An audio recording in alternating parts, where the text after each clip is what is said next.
And that's very well put, because that return that you got out of that is, I mean, you can't put a dollar figure to that. You just can't. And that's where we want to get everyone to, right? The ability to do those things, but it starts with delegating and being able to outsource. And usually you're going to do that before you feel like you can't.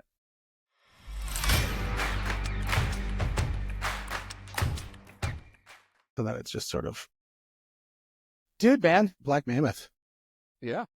Let's go, buddy. So, I want to talk a little bit about Black Mammoth. And one of the things I was so confused when we first started talking, like modern family office. And I think family office, I'm like, okay, well, I deal with a lot of family offices when we talk about multifamily investment. They're always trying to find a good LP, and LP partnerships are usually great when you find a family office. And then we start talking, I'm like, you're like, but it's a modern family office. I'm like, I don't get it. Like, does it mean that it has like different kind of paint on the wall? We're going with like a pewter gray, not a beige. Like, what is a modern family office versus a family office as we know it today? Absolutely. As we know, a family office currently, it's typically someone or a firm that is taking care of the entire family's investments. Usually it's investment focused, right? So just like you had said, they're looking for LPs, GPs. Going to a family office is awesome. It's all right there. They can move their money where they want. A traditional family office is typically those that have been derived from a family going, hey, I need an attorney. I need an accountant. I need someone to do lending. I need someone to buy and sell stuff for us, run our everyday financials. And that's where they started. They've grown into this more asset management focused. And we say modern family office because we want to take the old school traditional model and have it scalable for everyday business owners, as opposed to those who are worth 25 million or more, because there's not a lot of us like that. Yeah. So what you're saying is your version of modern is really bringing the old and making it new again. Yep. Interesting. So it's hard to think about that as for a lot of people when you think about outsourcing the most personal of personal things into a different company. And I think that all goes down to number one, starting off with values. And so I know your approach is on a holistic approach, family oriented. Talk a little bit about what these key elements mean to you, and why would they be important to somebody who's looking into the idea of outsourcing into a family office, a modern family office. The most near and dear thing to our heart is money. Right or wrong, I think it's wrong, but right or wrong, money is the one thing that we hold very close to our chest, right? We will talk about our legal issues, we'll talk about our health issues with people, but our money is something we don't talk about. And so in order to be able to have someone open up and trust you, you have to be on a relationship basis that is closer than most of their best friends. And that takes a lot to get through. But a lot of it comes down to having the right money mindset and helping them understand that the money conversation needs to be had and is not as scary as they think. Because if you look out in the media and everything, it's usually someone telling, hey, stop buying that Starbucks, it's terrible for you. And it just shuns them, puts people into a shell. We try to do the opposite. We try to crack that shell and let you know that your decisions that bring you joy matter the most over what the media is trying to tell you to do. Yeah. And I think a lot of times we're told as a society that things that we're doing every day is wrong. And so the first thing you do is to, kind of hide in the back and do it anyways. And I mean, at the gym, a lot of times, going out for pizza is a bad idea. But you know what? Guess what? After a tournament, we're all going for pizza, man. Like it just happened this weekend. We had a big event, a big jiu-jitsu tournament. Everybody did well. And afterwards we had lasagna, and obviously lasagna is not, on the docket normally, but every now and then, not a bad idea. Right. It's a journey, right? You're on a fitness journey or jiu-jitsu journey. It doesn't end at some point. You're not just stopping, right? And so when you're on a journey, there's going to be times where you're like, you know what, that pizza does sound good. Or those clothes, that purse, that wallet, that car I wanted really sounds awesome. Let me get it. That's okay. That's part of your journey. That's completely the way it should be. Yeah, absolutely. Now, you did mention something about a lot of times people money mindset is off. What would you say an on money mindset looks like? An on money mindset or a positive relationship with your money looks very similar to those that have the negative side, except for you're not worrying about money. You are not stressed. You're not looking at it every day. It is just a part of you. right? So your decisions are going to be more focused on experiences and memories, less about, hey, I only have $5, so I only can do this, right? And that's really the key difference of having that relationship with your money is, one, are you using money as a tool and a way of life, or are you letting money use you as the tool and the way of life? Yeah, I think it's the same thing that happens with anything that you own. I mean, if you own a car, does it own you? If you own a house, does it own you? If you own an investment or a business, does it own you? And really, it comes down to the control mindset that am I in control of this situation, or am I responding to what it's giving me? And I think that's sort of what I'm taking from what you're saying. Absolutely. Yeah, no, I love it. Now, I know one thing that you really hone in on is the differences between men and women and how each of them behave when it comes to money and when it comes to their investment. And I know, you talk about how women are naturally focused on the what ifs that happen in financial decision making. Can you share a story where, somebody used leverage and somebody used tool sets to be able to manage risks, but also stay in control? Yeah. And I first start with, I work with a lot of women. I was raised by a single mother. So a lot of those triggers I grew up with. So I see it and can recognize it. But one of my best clients, she owns Elizabeth Aaron Designs. She's amazing. She came to me about 12 years ago, maybe 13 years ago, and was very distraught. Things everywhere, not organized, not knowing how to go forward and move forward. Because when we meet, she always goes, well, what if this happens? What if I die? What if my husband dies? What if my children get hurt? What if we don't make this sale? And it just keeps going on and on and on. And one of the key things I do for all my clients to kind of get those settled down, business owners, they'll never go away. Like that's who we are. But how to settle that down a little bit is to organize everything that you have and look at it basically on one page. And when you go through that, you can see, okay, hey, where we're at from an insurance perspective, we're good. We have 12 months of runway for operating expenses for the business. We're good, right? If something happens to me, I have a staff member who could step in. Is it perfect? No, but they could step in right now. We're good. And it'll start to calm you down a little bit to understand you're way more good, and I use good specifically, than you thought you were. And that was one of the first exercises that we do. And if you go through that exercise and you aren't good, well, then you know where you need to focus. Yeah, absolutely. I think so many times people just operate and they don't take those steps back to kind of assess and then reassess and then redeploy. And with that, sitting down and looking at those different pillars, I mean, you mentioned things like your insurance. And how many times do we actually sit down and review our insurance plans? I'm sure that most people don't, wake up in the morning like, man, I just got to crush my insurance goals today. And that's probably not what happens, but somebody's got to do it, and the same thing is succession planning. I mean, most people don't like the idea that there's going to be a time where potentially you need to have a really good succession plan. And it's going to be not when you've planned for it. Most succession planning happens when it's an unplanned situation. And so somebody who's at the helm to help somebody to kind of, make sure that comes to the pole position at some point in the conversation so that it does get looked after and is a holistic framework, I think is really important for people to have as a tool set to be able to become the person that they need to be to support those people around them. Because when there's a pivot in the road, you need to be prepared for that. You do, and you have to have strategies for it, right? And us as a single person running a business or even our own family lives, that's too much. It's too much. It'll get you bogged down. It'll get you focused on those things. And then where are you with your joy? Where are you within your own business? You're not doing the things or the reason you started it, right? Or the reason you had a family, because you're stuck behind the scenes dealing with all of those what if scenarios. Yeah. Yeah. Now, I know the other thing you talk about is, when people go into a room and, they're going to an investment seminar or they're going into a leadership seminar, and then a lot of time, often they feel out of place. And I know you talk about this quite a bit about women, minorities who feel out of place when they go to financial spaces.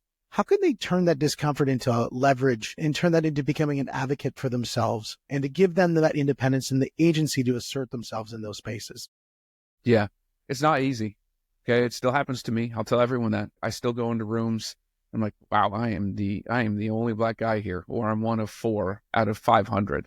You'll never get rid of that feeling. It is always going to be there. But how do you utilize that is the important piece. And how I think through that, and I'll use me as the example, is when I go into those rooms, I go, I am representing this demographic. I'm not representing me, myself. This isn't about me. It's about those who I can help, because they're not in this room and they're really hard to get into those rooms. So if I'm in that room, I need to represent them, and I need to get as much knowledge out of whoever's in that room as possible so I can take it back, create the content, spit it to whoever needs to hear it so that they can hear it from someone that they, honestly, people look at color regardless when they first look at content. And if it's, a black man and there's black people out there wanting to listen, they're going to listen. So I better come with something that's going to be able to help them. And the best way to do that is to go into those rooms going, I am getting as much out of this as I can for those people. Because if you don't, and I've done it before, you go in there and it's all about you. Well, that shell we talked about earlier, I'm going to go into that shell. I'm not going to learn. I'm not going to want to communicate because I feel that way. I see that. It's funny because when you talk about color, and I don't know how this is going to come together, but we were doing a puzzle this weekend, and, it was like a 500-piece puzzle or whatever. But the puzzle was a black and white puzzle. Like, it just had lines and there was no color to it. So it was just drawing. And then the whole goal was you were going to put the puzzle together and then you had to color it afterwards. And so it was a very unique situation to work in an environment without color. Yeah. And because color provides context. And so when you're thinking about ideas, you always think about the color being added. And what we're talking about in this situation is that you're going in there, bringing the color, so to speak, into the environment, but you're pulling things out afterwards. And it was just something that first came to my mind. And I thought it's interesting when you think about ideas and how color matters when we look at ideas, because it provides context. And so I think it's interesting to think about that it is, while sometimes we don't think about it, like even I come from Canada and we're, renowned from saying like, it doesn't matter, it's color's not a thing, but maybe it is. And maybe we just don't know it. It absolutely is. But the bigger issue, in my opinion, in both of our societies, probably around the world, is the socioeconomic divide between rich and poor and the middle class. That's more divisive. That's more uncomfortable than any type of race conversation. I believe that's the force multiplier, if you will, is going to be that socioeconomic divide. And so those that don't have money are all going to feel very similar when they walk into a room like that, go to a bank, talk to an advisor, a planner, you name it. They're going to have a certain set of feelings regardless over someone who's in the middle class or, upper class. Absolutely. If I walk into the bank and then Morgan Freeman walks into the bank, I think he's going to get a better service than I do. Yeah. And it's not because necessarily the money, but it's because of his voice. I mean, let's face it, that guy wins on all fronts. Yes, he does. But, that's true. Like the socioeconomic divide that happens is specifically around money. And you started the conversation with talking about that is the deepest, most personal thing that people want to talk about is their money. But it's also the thing that, because it's probably one of the things people are judged the most by is their money. Is that, you look at a sheik in the Middle East. I mean, that person who's got billions, I mean, that person's treated fairly well wherever they go, versus the person who lives on the street in Dubai, comes to, North America and is working as a carpenter somewhere, as a CAD doing cash jobs, treated very differently. And so the big divide that happens across anywhere in the world is an economic. Yeah, no, I definitely think that. Now, I want to get back to the idea of delegation. And because this right here, I think is such a hard thing for people to resonate with. And I deal with this all the time where you have in a business, you've got, the life cycle of a business owner. You've got the hobbypreneur, the person who's just kind of doing the side hustle. And then they turn into the solopreneur and, they want to do everything themselves because nobody does it better than them. And I'm the best. Nobody does it better than me. But then once they realize is that that's not scalable and that's that you can't create a legacy out of that. You can't create a future out of that. You've just bought yourself a job. So then they go through that process of hiring people and, the hire people. The first thing they do is like, I'm going to hire people to do the things I don't want to do. And that's a great first step. But I think where they get into the next step, and this is where you get into true scaling and true leadership, is hiring people that are better than you. and they do things better than, and I'm talking the big jobs. This is your CFO. This is your CMO. This is your president of the company. This is your board of directors. These are the people that you're hiring on who really have the same or equal authority in their sphere in the space. And so when you talk about delegating financial responsibilities, it's a huge hurdle for people. I mean, they fear of losing control. I know what it's like when I've hired bad accountants in the past and how painful that can be, especially when you're dealing with, taxes and that sort of thing. How do you help, I know you specifically focus on females and minority business owners stay in the driver's seat, but also benefit from that expert guidance? Well, we got to start with the mindset, right? So we got to get past that. We got to get them understanding. And I usually work with people who have gone to, the hobpreneur, as you say, to the solopreneur who's like, okay, too many hats, right? It's when you're at that moment is when it's time, right? Because before that, you're just not mentally ready. But once you're at that point, then we can start to delegate and peel those things off. And so we first come in and we look at it from an organizational overview, personal and business. And I really ask them, what brings you the most joy? What brings you the most joy of what you do in your life, what you do in your business? Okay. We're going to do everything else. You're going to focus on that. And that is very enlightening because it allows them to say no. It allows them to not have to do something, right?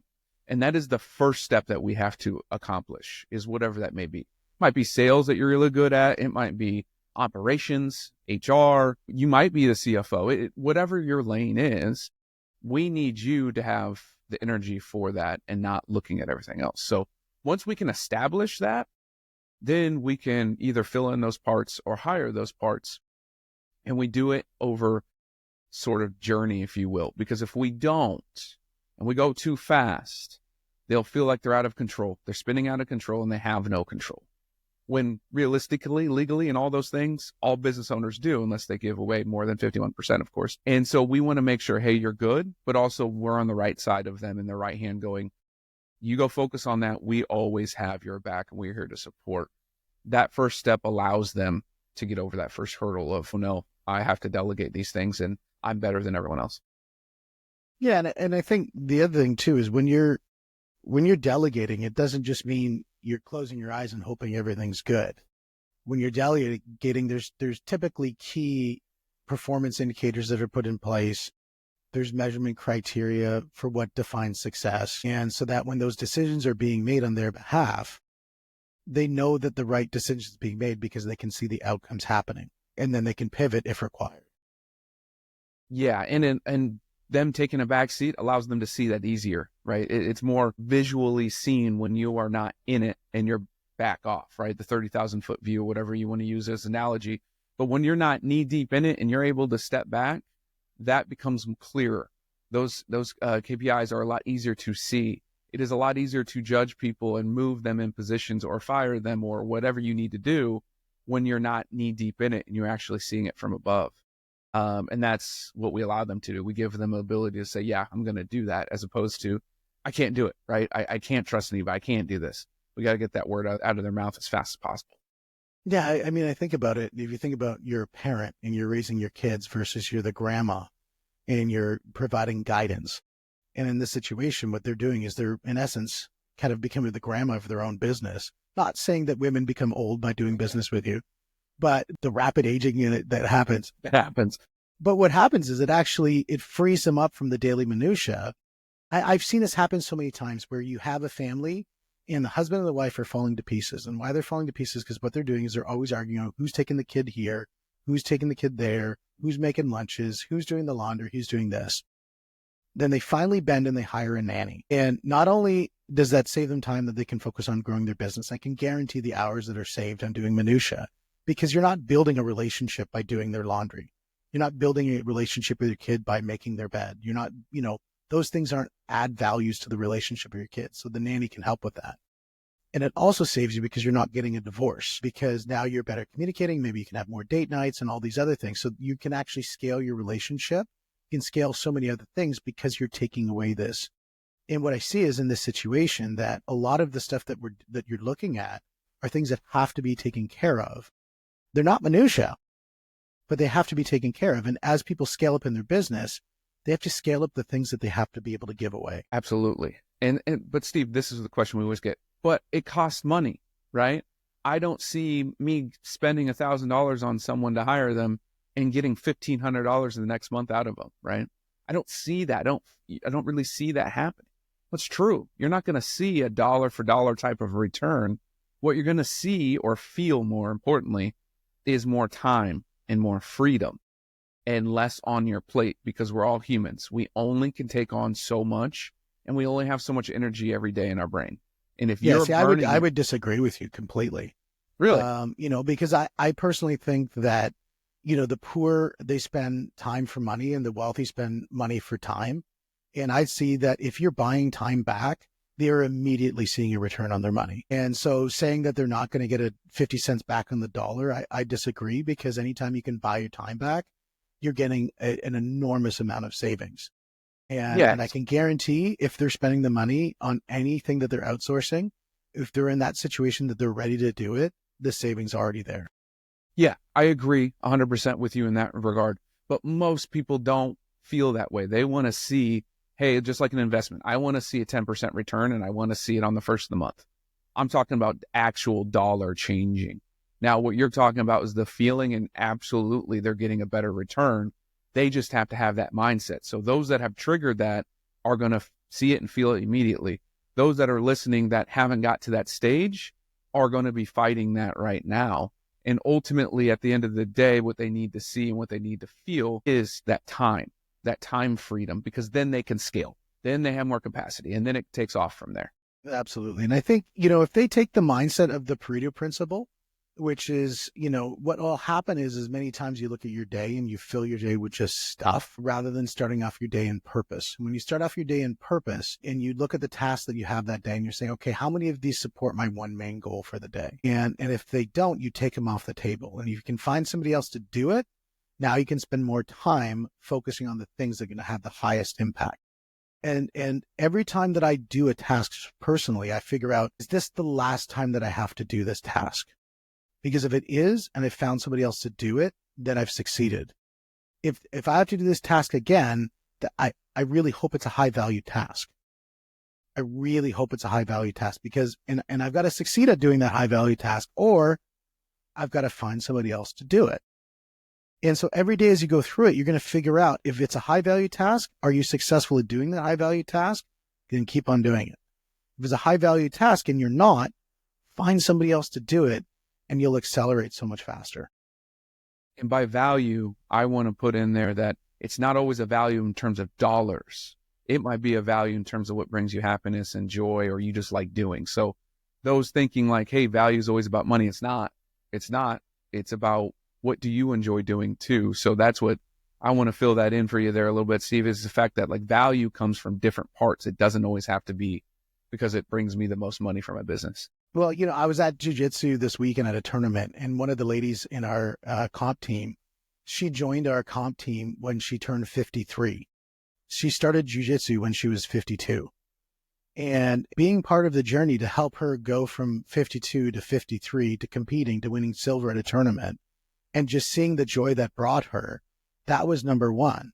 But also bringing my daughter to then watch her compete, to see what a strong woman can do, that's value number two. And if I didn't have a business that was successful enough to give me the time to be able to not only focus on training, but focus on coaching and focus on going to the tournaments to support other people, I wouldn't be able to do those things. And I can only do the successful things in my business because I was able to outsource, so I could be part of this woman's journey. And that's very well put, because that return that you got out of that is, you can't put a dollar figure to that. You just can't. And that's where we want to get everyone to, right? The ability to do those things, but it starts with delegating and being able to outsource. And usually you're going to do that before you feel like you can't. So what would you give as an advice for somebody listening who is saying, I want to just start in the process of delegating. I'm not ready to commit to anything with anybody, but I just need to figure out, how do I start delegating some key tasks? So what can they do to A, get their mindset right, and B, start the process of delegating? Let's start with what you just talked about. And that is, when you're doing that task, is this something that I have to repeatedly do forever? And how much time does that take? Okay. So start with those, with whatever task it is. It could be your books. It could be making sales calls. I don't care. but value that yourself and figure that part out. The next piece is start somewhere small, right? Start with hiring a bookkeeper. Those are probably going to be your lowest entry in, is hire an outsourced bookkeeper and figure out how that process works, that they do their books every month. And then start to feel, okay, if paying them $450 to do it, well, how did that do? What did that do? How much time did that save me? All right. It saved you 6 to 10 hours. Well, guess what? That is 6 to 10 hours now that's back into your pocket to focus on something else. And I will guarantee you, and I don't like using that term a lot, once you start doing that once or twice, you're going to start to figure out, okay, I need to hire for this. I need to hire for that. And then it just kind of gets the ball rolling with that. Now, how did they then take that baseline and now go to the big leagues, where we've now gotten used to putting out the things that we think that we love doing? We keep those, putting out the things that we think are menial and below us, so to speak, put those off to other people. Now, how do we convert that and put in the things that are above us and outsource that to other people? That's a difficult one, right? That's a very good question, because now you're saying, I need to bring someone in who's better than me. And you as a person have to recognize that, you're not the best person in the world, right? There is going to be people better than you. And that's where I believe, whether you want to do it from a mentor-mentee relationship, someone who's better as a partnership around the country because you've gone to conferences, or hiring some type of coach, wealth advisor, Modern Family Office to come in and start to challenge you and pushing you to be better and to lift you up, then connecting you there. So that's how I would do it. That's how I do it personally as well. I have mentors. I have other relationships and colleagues that I go to them and they pound me with questions and try to make me better. And then when I get to that point, okay, cool, I can hire that. And someone can take this higher than I can go, and I can stay in my lane and do what I do while I'm learning from someone else, even if it's inside your own business. Because guess what? You're still the owner. You still own it. It is still yours. Just because someone comes in and is operating it doesn't mean you lose that control or power. Well, that's where agency is so important. I mean, if you retain the agency to yourself, but what you're doing is you're releasing bits of control to other people, and they might be better than you completely at that one thing, but it doesn't necessarily mean they're better than you at everything. I mean, maybe they are. I mean, who knows? I mean, there's when I go to jiu-jitsu, I know there's people who are better than me than everywhere on the mat. And I'm okay with that, because I'm going to learn from that person. And I'm going to hope that one day I'm going to find that one thing that I'll crush them. But generally speaking, yeah, like there's going to be people that are better than you, but I'm okay with that. I think once you get comfortable, I think in your own skin, you get comfortable, that yes, we are all massively imperfect people doing massively imperfect things, but we're going to keep on moving massively forward. I think, you're going to become so much more comfortable with who you are. And that allows you to give you that freedom of choice to be able to say, I'm going to bring people in that are better than I don't need to feed my ego. I'd rather feed my bank account, better feed my results, rather feed whatever it is that I'm looking for than just the ego. Because the ego, that thing's always hungry and you never get it fully fed. Amen to that. And you got to take that risk. You're a business owner. You've already taken the risk. What else is there? And you're going to fail. You're going to have to probably choose a couple people to fill in some of these gaps. And it might be turnover every now and again. But ultimately, at the end of the day, if you want this to be a legacy, you want to scale it, you want your exit the way you want it, you've got to be able to replace yourself. Otherwise, it is just a normal 9-to-5 job. There's no difference. And I stress that to all business owners when they first start. Think about what your exit strategy is going to be when you first start. That way you can always be working towards that. Because if you get to the end of the day, 20, 30 years down the road, you want to retire, and it's just you or a couple staff, but everything has to run through you, the value of your business is not what you think it is. Because I can't come in there and buy it from you, because I would have to somehow figure out and train someone to do your business, as opposed to if you had someone hired and you're out of it, now that's a business someone can buy. Yeah, I saw this one meme come up on Instagram where it showed, the self-employed Christmas party. And it was a dude standing at the bar by himself. And it's like, if that's your business, it's not sellable. Unless you own patents. Like, there's one guy I do know, he owns a bunch of patents, and like all he does would have to sell the royalty rights to those patents and you make a killing. So yes, there are exceptions to the rule, but generally speaking, if it's an operating business and you're operating in a way of what a normal practice would look like, if it's just you are definitely, you are not a sellable business. You need to have systems, you need to have models, and most importantly, you need people to implement those. Now, I have a question for you around, let's really hit the I'd say the elephant in the room, but I got to talk about the mammoth in the room. There you go. where did the name Black Mammoth come from? Talk to me. So I had staff back then, right? In 2020, 2019, 2020, we were transitioning to the Modern Family Office. I've got partners out of Houston with Centric Advisors. They're amazing people, but I wanted to do this Modern Family Office thing. And in our world, there's compliance and regulations. So we needed to split off, but I wanted it to be something very bold and not like Hall Financial Services or Hall Modern Family Office, Wealth Management, blah, blah, blah, right? I don't like the name behind everything. I want it to be able to stand alone brand. And so I tasked my staff with, hey, I want Black in the name because Black is bold. It is beautiful. And from a financial perspective, we want to be in the Black. And so he took it to his brother, who is an artist in Nashville. And he did research and figured all this stuff out. And he said, Mammoth. And I was like, okay, talk to me. He's like, mammoths would lead all others to prosperity and protect them on their journey. And I was like, and then he said Black Mammoth, obviously for that reason. And it just all aligned with what we do. We stabilize, we transcend, and we allow you to go on your wealth journey side by side, and we protect you and lead you way there. So it all just aligned very, very well. And then when we came out with the logo, I was like, I like that. That's pretty dope looking. So that's our story to the name. I like it. I like it. Now, the only thing that I find coy about it is it's Black Mammoth, but the mammoth is actually white. Yeah, we have two logos. We inverse them every now and again.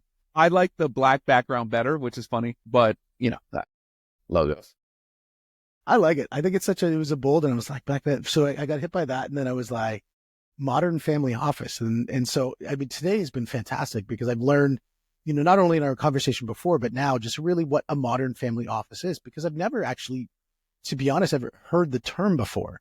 I mean, always knowing family office, so knowing that that's the end game is that you get your family office, that's going to carry you on in your legacy with your kids and everything going forward. But having that alternative, which is saying there's that middle ground that you don't need to get to the, hundreds of millions and billions before you can start to build this up, that there's that middle play where you can look at, no, this is something that's accessible. And, and it seems like, not to shamelessly plug, but it seems like really financially pretty low band to get into it. It's, you don't need, billions to start to invest this way and to really free up your time. Correct. You don't. Our services start at $500 a month, go all the way to $9,500 plus. So there's a way for you. Will you get all the services? No, but I mean, that's, again, it's all scalable into what fits you. And I believe that is what's changing our industry the most is we're no longer saying you have to have a minimum of whatever to work with us. We're going to meet you where you're at and then grow with you as we go on this journey. And that's what's beautiful about it is it's designed to be a concierge. It's designed to be flexible and complex at the same time for who you are, because no one person has the same financial path as the other. It's kind of like a thumbprint. They're different because we all have different things going on in our lives. And that's what's so beautiful about it. Now, if somebody wanted to reach you, and I know you've got your podcast, you've got that going, so that's pretty exciting. As a podcaster, obviously I'm somebody who's big into the belief that a podcast is an important way for people to get their message out. And so let's talk a little bit about your podcast, and let's talk about how to reach you as well. Yeah, absolutely. Podcast, No BS Wealth. It's been around for about 4 years now. Its whole design is literally to bring no bullshit, transparency, wealth conversations. From business owners to experts in the industry to just me chatting about it as well. But the problem in most of our industries when we talk about money is there's not that transparent stuff. It's always some big term that we throw out there and not really like, what does it mean? How does it affect you? And we address all those issues. We really do. And then at the end of the year, we always do a 12 days of giving series from the 13th to the 24th. We bring on a guest and we hammer in an actual personal story. And it allows people to understand that they're not alone in this journey of wealth and there's resources out there for you. And then that just couples into what we do at Black Mammoth, which you can find me, Story Hall, personally, like everywhere. I'm on every social media platform possible. Black Mammoth, you can go to blackmammoth.com. Again, all over the social medias. Same thing with No BS Wealth. We're out there. And the reason we're out there so much, although it seems like a lot, is because we want to meet you where you're at. So that way we can partner with you there and help guide you on this journey as you go forward. Amazing. I love it. And then you've also got your the website for the Black Mammoth as well. that's a good spot to go. Yeah, man, I really enjoy the conversation. I love the insight. I love the idea around, really honing in on a group of people, honing on women, honing on minorities, and really helping them understand that, the space of wealth is for them as much as it is for everybody else. And you're there to help them on their journey, make them feel included in the room, and really, be a part of their success. And I think that's awesome. I love it. Appreciate it. And I always ask everyone who's listening one thing at the end of every episode I'm ever on, including my own, and that is reach out, communicate. We don't know where you're at, and you don't know where you're at unless you start to communicate. That's whether it's DMing us, liking, commenting, sharing, not because of the algorithm, but because you really, truly have something that you want answered. That's what we're here for. So please reach out. Both me, all my resources on all of our pages, we're here for you. So go ahead and reach out. Beautiful, man. I love it. And guys, this is the money. This is the mindset. This is the mentoring podcast. We'll see you on the next one.